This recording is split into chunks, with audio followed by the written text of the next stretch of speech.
안녕하세요. 오늘도 사연 살롱을 찾아주셔서 감사합니다. 60대 여자입니다. 제 이야기를 그것도 글로 써보는 건 처음인데 제 딸 이야기를 하고 싶어서 이렇게 용기를 냈어요.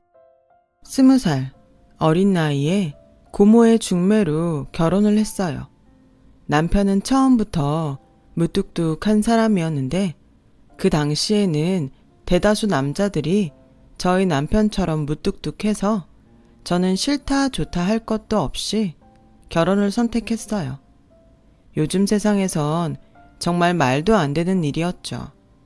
하지만 그때는 다정하고 여자한테 잘해주는 남자는 오히려 바람기가 있다고 조심하던 때였어요. 지금 생각하면 저는 참 순진하게 이 정도의 남자라면 남편으로 괜찮겠다 생각했어요. 그런데 살다 보니 남편이 무뚝뚝하다는 건 여자 입장에선 참 속이 터지고 외로운 일이었어요. 가뜩이나 저는 시집와 시어머니와 함께 시댁에서 살았기에 나름 억울하고 속상한 일도 많았는데 남편은 제가 속상한 이야기라도 하려고 하면 피곤하니까 나중에 말해 라며 제 말을 잘라버려 저는 속병이 날 정도였어요. 그렇게 결혼해서 1년 뒤에 딸아이를 낳았어요. 하지만 시어머니는 내심 아들 손주를 바라셨는지 제가 딸아이를 낳자 실망하셨고 산후조리는 언감생심, 꿈도 못 꾸고 마음 편하게 딸아이에게 모유도 주지 못했어요. 예상하시겠지만 저희 시어머니는 아들과 딸 차별이 엄청 심하신 분이셨어요. 그래서 딸은 시집 가면 남이니 돈 들이지 마라 라는 말을 달고 사셨고 그런 딸을 낳은 전 시어머니에겐 죄인이나 다름없었죠. 그래서 주변에선 저에게 어서 아들 하나 낳아 그래야 남은 인생은 기라도 펴고 살지 그러다 평생 한시 집안 종노릇만 하다 인생 종친다 라는 말을 종종 들었습니다. 저는 그런 말을 들을 때마다 저도 그렇고 딸아이가 불쌍해 혼자 남모르게 눈물을 훔치곤 했어요. 그리고 제가 딸아이를 낳고 3년 뒤 저보다 1년 늦게 시집 온 동서가 시어머니가 학수고대하던 아들을 낳았고 시어머니는 그때부터 대놓고 동서 아들과 제 딸을 차별하기 시작하셨어요. 이놈의 지집애 어디 우리 귀한 장송과자를 뺏어먹어. 뺏어먹은 거 아니에요. 정혁이가 먹기 싫다고 저한테 줬어요. 이 콩알만한 게 벌써부터 거짓말을 해? 네가 뺏어먹은 거잖아. 아닌데 정말인데. 저희 딸은 그렇게 번번이 억울한 일을 당했어요. 저는 그런 딸아이를 보며 속이 뒤집힐 정도로 화가 났는데 시어머니가 무서워서 뭐라고 말하지 못했어요. 내심 남편이 저 대신 화를 내줬으면 좋겠다고 생각했죠. 그런데 원래 그런 부모 밑에서 커서 그런지 남편은 도통 제가 왜 화가 났는지 이해를 하지 못했어요. 자기도 저랑 같은 부모면서 딸아이 상처받는 것도 이해 못하는 남편을 보자 저는 언제부터인가 시어머니보다 이런 무감각한 남편이 더 미웠죠. 저희 부부는 무늬만 부부일 뿐 부부의 정이라곤 하나도 없었어요. 그냥 서로를 답답하게 생각할 뿐이었죠. 그래서 저는 제가 할 수 있는 모든 애정을 딸에게 주었어요. 비록 능력이 없는 엄마라 변변한 학원 한번 보내주지 못했지만 저는 행여 딸아이가 상처받고 삐뚤어질까봐 늘 사랑한다는 말을 달고 살았어요. 그런 저의 노력 때문인지 딸아이는 야무지게 그리고 똑똑하게 자기 몫의 일을 척척 해냈고 어디에 내놔도 반짝반짝 빛이 나게 커졌어요. 민정이 엄마는 참 좋겠어. 어쩜 민정이는 남들 다 가는 학원도 안 가고 공부를 그렇게 잘해? 이번 시험에서도 전교 1등 했다며? 비법 있으면 나도 좀 알려줘봐, 응? 비법은 무슨, 그냥 지가 알아서 하는 거지. 나는 해준 것도 없어. 우리 딸도 딱 민정이 반만 하면 내가 소원이 없겠다. 난 그동안 쏟아부은 학원비랑 과외비만 해도 집 한 채 값은 될 거야. 민정이는 대학 원서 어디에 넣어? 법대? 의대? 아니면 약대? 정말 부럽다. 민정이는 어딜 넣어도 다 합격일 텐데 우리 아들은 서울에 있는 대학은 갈 수 있나 모르겠어. 자긴 정말 복 받았다. 나는 세상에서 민정이 엄마가 제일로 부러워. 저는 이런 말을 들을 때마다 당연히 어깨가 으쓱했어요. 하지만 해준 것이 없는 부모인 걸 저 스스로 너무 잘 알기에 저의 마음 한편에는 늘 미안한 마음이 맴돌았죠. 이런 마음을 딸아이는 또 어떻게 알았는지 이런 말을 해줬어요. 나는 우리 엄마가 내 엄마라서 너무 좋아. 우리 엄마는 항상 나한테 뭘 강요하지도 않고 매 순간 나를 사랑해주잖아. 그야 부모는 당연히 자식을 사랑하지. 근데 그렇게 당연한 일이 친구들한테 들어보면 아닌 것 같더라고. 그냥 공부만 잘해서 좋은 대학 가서 성공하라고만 자꾸 말해서 힘들대. 원래 부모는 자식이 잘 되길 바래서 그래. 친구한테 가서 말해줘. 부모는 당연히 자식을 사랑한다고. 그 친구 부모님은 그래도 뭘 많이 해주나 보다. 엄마는 우리 딸한테 해준 게 없어서 바라면 염치 없는 거지. 에이, 이렇게 낳아주고 잘 키워줬으면서 또 그런 소리 한다. 엄마는 언제나 내 편이잖아. 할머니가 기집애라고 뭐라고 하셔도 항상 내 편. 그래서 나도 언제나 엄마 편 할 거야. 제가 전생에 좋은 일을 많이 했을까요? 아니면 남편복 없는 저를 누군가 불쌍히 여겨 이런 귀하고 예쁜 딸을 저에게 보내주셨을까요? 저는 어떻게 이런 딸을 내가 낳았는지 늘 감사하고 또 감사하게 생각했어요. 그러던 어느 날 저희 딸이 진로를 고민하다 의대에 진학하고 싶다고 말했고 남편에게 딸 진학 얘기를 잠깐 했는데 그새 남편에게 이야기를 들은 시어머니는 아침 대바람부터 저희 딸아이에게 의대? 무슨 기집애가 돈 많이 드는 의대를 가. 그냥 돈 까먹지 말고 얌전히 있다가 시집이나 가. 라고 화를 내셨어요. 딸아이는 할머니 말에 주눅이 들었더라고요. 저는 그 모습에 화가 나서 당장 시어머니에게 따지고 싶었는데 딸아이가 고개를 절레절레 흔들며 저를 말리는 듯 서둘러 학교에 갔어요. 불과 며칠 전 시어머니는 3살 어린 동서의 아들한테는 우리 손주는 커서 뭐가 되려나? 의사? 변호사? 뭐가 됐든 좋으니까 할미한테 말만 해. 우리 손주 학비는 할미가 다 낼 테니까. 라고 말씀하셨는데 공부도 잘하고 저렇게 속도 깊은 저희 딸을 순전히 기집애라고 무시하는 시어머니에게 더는 참을 수 없는 화가 치밀었어요. 그래서 결국 점심때를 넘기지 못하고 저는 처음으로 시어머니에게 이런 말을 했어요. 어머니, 학비 내달라고 하지 않을 테니까 민정이한테는 아무 말 하지 말아주세요.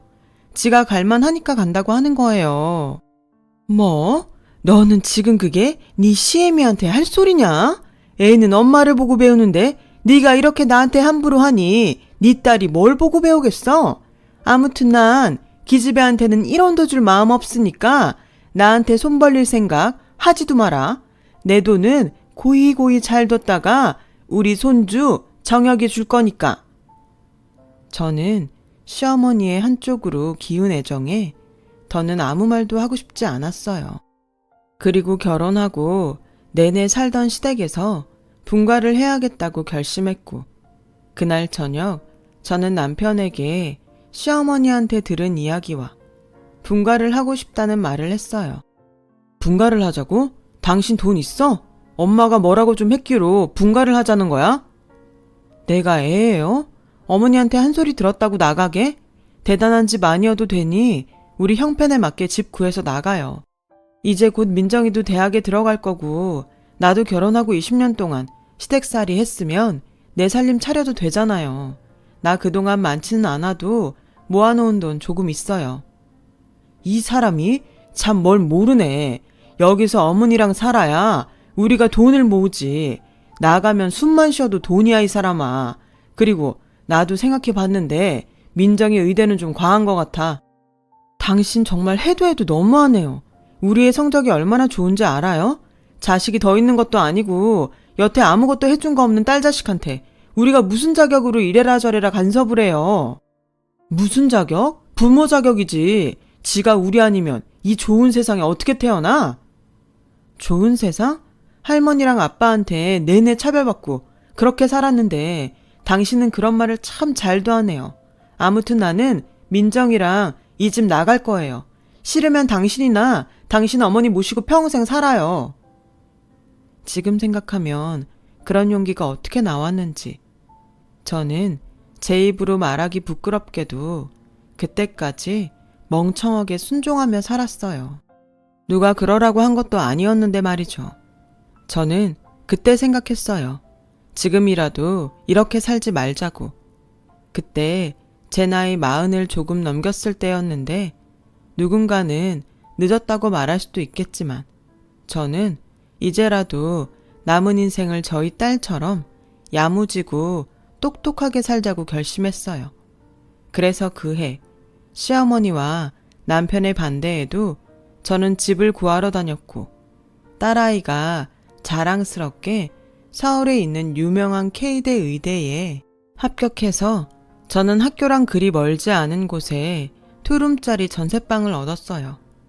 비록 잘 갖춰진 집은 아니었지만 저는 만족했습니다. 남편은 결국 자기 어머니를 혼자 둘 수 없다며 저희는 당분간 일지 어떨지 모른 채 따로 살게 되었어요. 처음엔 남편이 함께 살지 않아 서운한 마음도 들었는데 점점 처음 느껴보는 자유에 이제 좀 제대로 숨쉬고 사는 기분이 들더라고요. 나중엔 오히려 남편이 생각이 바뀌었다고 할까봐 걱정이 되기도 했어요. 정말 이상하죠? 시어머니와 남편과 있으면 그렇게 외롭더니 바쁜 딸아이 때문에 혼자 있는 시간이 많아진 그때는 정말 그렇게 홀가분할 수가 없었어요. 그리고 제 생활은 조금씩 변하기 시작했고 나이가 적지 않지만 딸아이와 살아야 하기에 돈을 벌려고 일자리를 구하러 다녔어요. 딸아이는 신입생이지만 거의 밤잠을 설치며 공부했죠.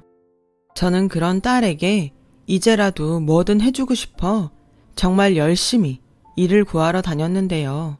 다행히 집이랑 그리 멀지 않은 식당에서 주방에서 일할 사람을 구한다고 해서 무작정 용기를 내서 들어갔어요.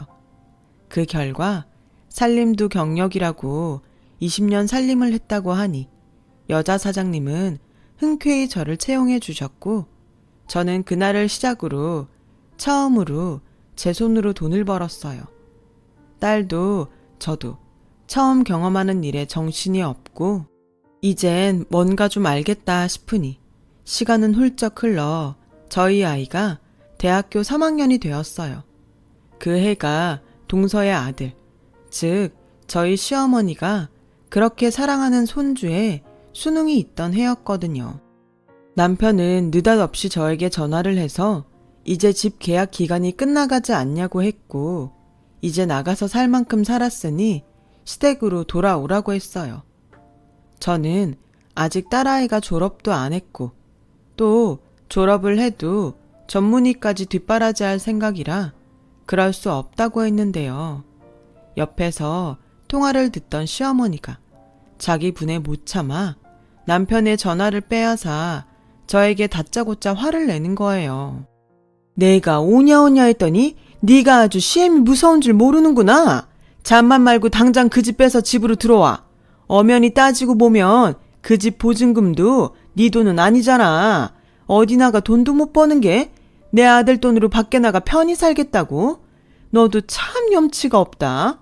이 정도 봐준 것도 내가 너그러워 그런 줄 알고 당장 그 보증금 나한테 가져와. 여기 집 보증금은 제가 안 입고 안 먹고 악착같이 생활비에서 모은 돈이에요. 이 돈을 왜 제가 어머니를 드려요? 그리고 그동안 그 집에서 살림한 값으로 따지자면 턱도 없이 모자라는 돈입니다. 얘 참 답답한 소리 하네. 그니까 그 돈 네가 나가서 벌었니?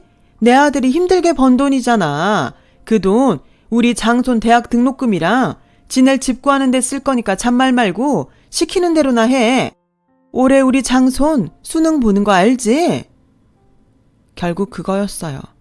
당신 손으로 다 해줄 것처럼 말하더니 제가 모은 돈을 제가 나가서 벌지 않았다는 이유로 그 돈을 뺏어서 조카 아이의 등록금을 대줄 심산이었던 거죠. 저는 정말 시어머니의 말에 기가 차서 말이 나오지 않았어요. 그리고 이젠 이런 말을 옆에서 듣고도 가만히 있는 남편이 천하의 등신처럼 느껴졌어요. 저는 더 이상 이 집안의 호구로 살고 싶지 않아서 할 소리는 해야겠다고 생각했어요. 어머니, 제가 이 돈 모을 때 저한테 돈 한 푼 주신 적 있으세요? 그리고 이 돈으로 정혁이 등록금을 내신다고요? 저희 아이 대학 갈 때는 기집애한테 아깝게 돈 쓰냐며 싫은 소리만 하시더니 정말 해도 해도 너무 하시네요. 저는 절대 이 집 안 뺄 거예요. 아니 못 빼요. 그리고 저 이제 여기서 돈 벌고 살아요. 예전에 어머니 며느리 아니에요. 자꾸 이렇게 막말하시고 억지 부리시면 저 어머니 아들이랑 이혼하고 민정이랑 둘이 살게요. 어차피 기집애라고 무시만 하시던 손녀니까 아쉽지도 않으시겠네요. 뭐라고? 이래서 여자는 밖으로 돌리면 안 된다는 거야. 괜히 밖에서 헛바람만 들어서는 네가 지금 네 딸 믿고 그러나 본데 의사는 뭐 아무나 되니? 게다가 기집애가 해봤자 얼마나 할 거야. 또 시집가면 그게 다 그 집 도와주는 꼴인데 너는 참 애가 생각이 없다 생각이. 자고로 그래서 아들을 잘 키워서 부모 대접을 받아야 하는 건데 아들도 못 낳는 주제가 입만 살았어. 됐다. 너 나중에 네 딸 시집 가서 딸한테 팽당하고 괜히 여기 기어 들어올 생각은 하지도 마라. 시어머니는 일방적으로 그렇게 말하고 전화를 끊으셨어요. 도대체 얼마나 더 싸워야 이 지긋지긋한 싸움이 끝날지 저는 답답하기만 했죠. 수십 번, 아니 수백 번을 생각해도 더는 이렇게는 살 수 없다는 생각이 들어 남편에게 밖에서 따로 만나자고 했어요. 이게 마지막이다 하는 생각으로 남편의 의중을 알아보고 싶었거든요. 뭐야? 바쁜 사람 나오라고 하고. 나 정말 너무 답답해서 보자고 했어요. 당신은 도대체 무슨 생각으로 살아요? 나랑 우리 애는 당신 인생에 없어요? 어떻게 보증금을 빼서 조카 등록금을 대라고 해요? 그런데 당신은 아무 소리를 안 해? 걔가 우리 집 장소는 맞잖아. 걔가 장소는 맞지만 우리 아들은 아니잖아요. 막말로 그의 등록금은 동서랑 도련님이 알아서 할 일인데 왜 자꾸 나한테 보증금을 달라셔? 그야 당신이 아들을 못 낳았잖아. 그러게 내가 민정이 동생으로 애 하나 갖자고 할 때 낳았으면 좀 좋아? 당신은 정말 남편 자격도 없지만 아빠 자격도 없네요. 그래서 민정이 동생으로 아들을 낳았어 봐. 그럼 우리 민정이는 무슨 꼴을 더 당하라고? 지금도 불쌍해 죽겠는데 당신은 정말 민정이 생각은 하나도 안 해요? 딸은 어차피 시집가면 그만이잖아. 미숙이 진숙이 봐. 걔네들 뭐 친정이라고 신경이나 써? 어머니가 아프다고 해도 코빼기 한번 보이지 않잖아. 아무리 세상이 변했다고 해도 집안은 남자가 이어가는 거야. 저는 순간 벽을 보고 이야기하는 기분이 들었어요. 남편이 말한 미숙이 진숙이는 저희 신우인데요. 워낙 크면서 시어머니에게 차별을 받고 자라 친정에 별로 정이 없어요. 그래서 발길을 끄는 건데 이 사람들은 여자라서 남의 식구가 되니까 오지 않는다고 생각하고 있더라고요. 아무리 말해도 당신이랑 당신 어머니는 듣고 싶은 대로 들으니까 그냥 우리 이혼해요. 어머니가 말한 대로 민정이가 시집가서 내가 팽당해도 다시 그 집에 갈 생각 없으니까. 뭐? 당신이 그렇게 나오면 내가 무서워할 줄 알아? 당신이 원해서 하는 이혼이니까 나한테 위자료 뜯어갈 생각은 하지도 말어. 위자료 같은 거 필요 없으니까 지금 살고 있는 집 보증금 달라는 소리나 하지 말아요. 그 돈 엄연히 내가 모은 내 돈이니까. 결국 그거였네. 당신 그 돈 주기 싫어서 이혼하자는 거지? 저는 이 끝나지도 않는 도돌이표 대화를 더는 하고 싶지 않았어요.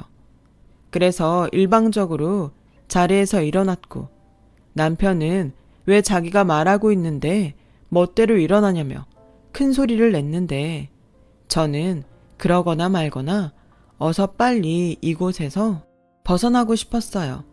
저는 그렇게 지긋지긋한 관계를 끊어버렸어요. 하지만 끈질기게 시어머니는 이혼하려거든 살고 있는 집 보증금을 자기한테 달라고 매일 전화를 하셨죠. 자꾸 이러시면 법으로 하겠다고 말하자 저에게 입에 담기도 무서운 욕설과 저주의 말을 퍼부으셨어요. 엄마, 정말 이혼하게? 엄마도 이젠 참고 살기 싫어. 이렇게 나와서 살아보니 엄마가 그동안 얼마나 바보같이 살았나 후회만 돼. 만약 엄마가 좀 더 빨리 지금 같은 생각을 했으면 우리 딸 조금은 덜 상처받게 할 수도 있었을 텐데 미안해. 아니야, 내가 말했잖아. 나는 엄마가 항상 내 편이어서 언제나 든든했다고. 엄마, 조금만 기다려줘. 나 의사 되고 돈 많이 벌어서 엄마 호강시켜 줄게. 말만 들어도 벌써 호강한다. 엄마는 우리 딸이 훌륭한 의사 선생님이 됐으면 좋겠어. 돈은 그 다음이야. 알겠지? 엄마는 지금이 너무 감사하고 행복해. 저희 모녀는 그렇게 서로를 애틋하게 챙기며 작은 것에 감사하는 마음으로 살았어요.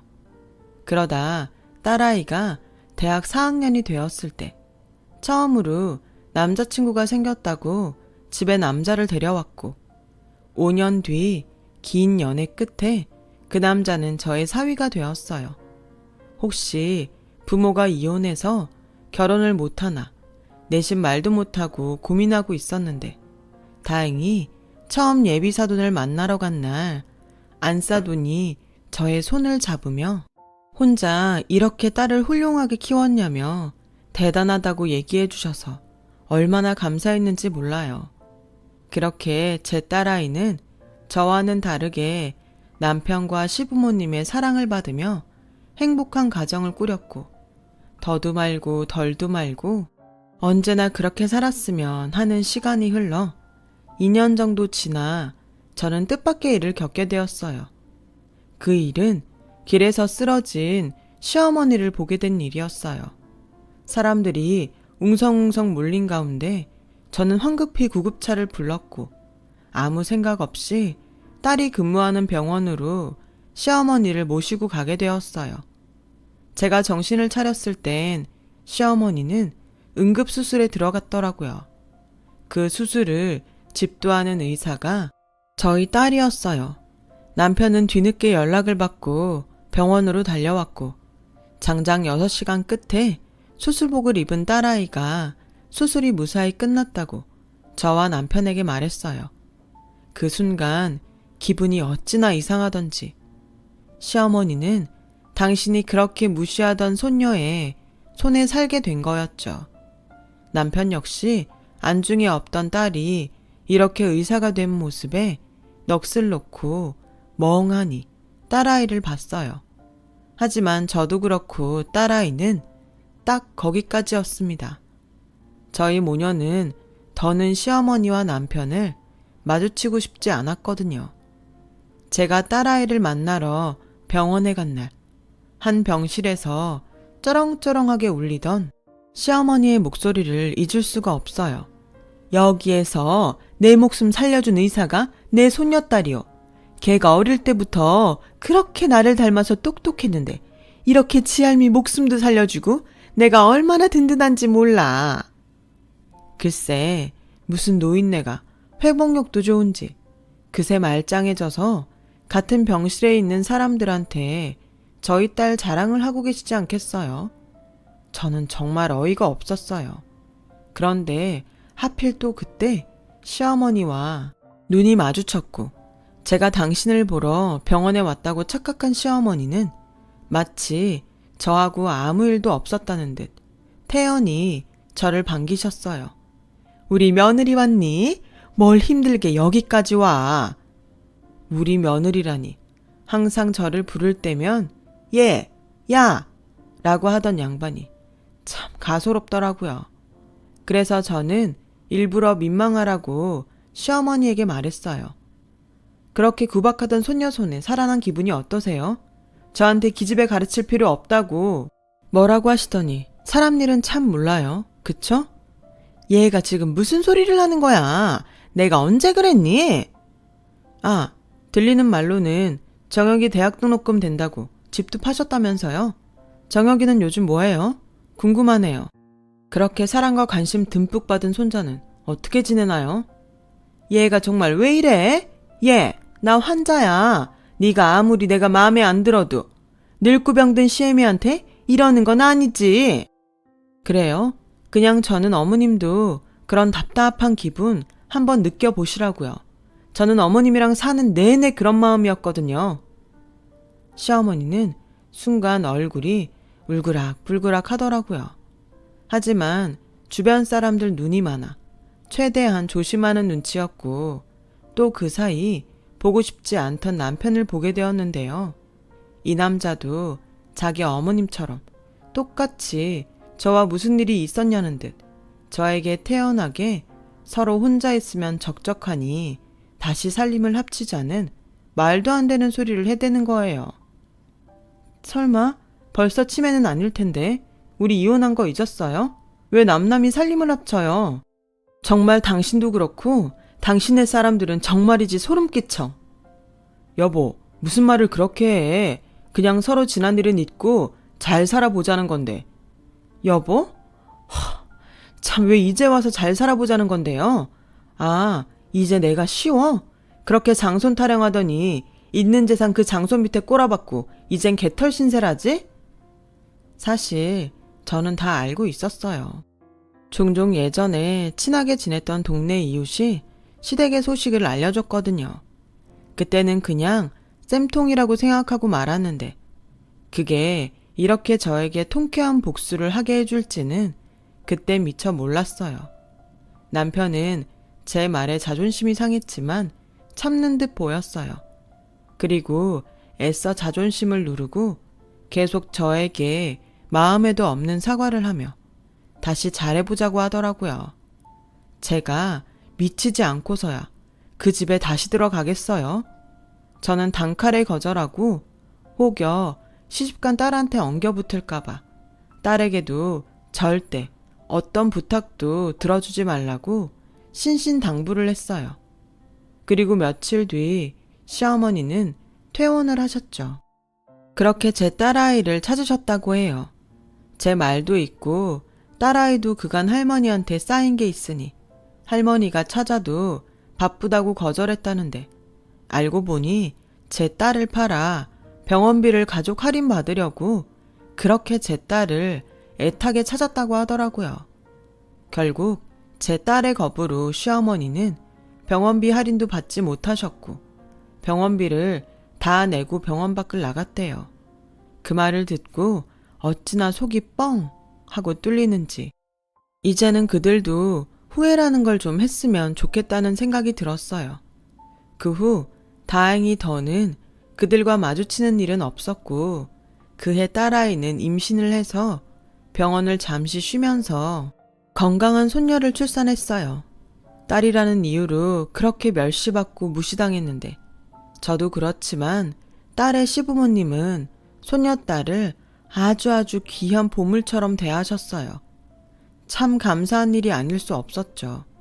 지금 그 손녀가 올해 유치원에 입학했어요. 말하는 것도 행동하는 것도 어찌나 지 엄마처럼 야무지고 똑똑한지 저는 또 새로운 재미와 감동 속에 매일매일을 살아가고 있습니다. 지금에서 돌아보면 제 인생에서 딸아이를 낳은 건 세상에 태어나 가장 잘한 일이었어요. 저는 뭘 바라기보다 그저 딸아이가 제 딸로 와줘서 그것만으로도 참 감사합니다. 지금까지 저의 이야기 들어주셔서 감사합니다. 참고 열심히 살다 보니 좋은 날이 오더라는 얘기가 길어져 버렸네요. 적고 보니 제가 참 주책맞게 느껴지기도 하고요. 모든 분들 지금까지 잘해 오셨으니 더 잘 되실 겁니다. 건강하시고 꽃길만 걸으세요. 여러분, 사연 댓글에 응원과 현명한 조언 부탁드려요. 좋아요와 구독은 저에게 큰 힘이 됩니다. 오늘도 좋은 일 가득하세요.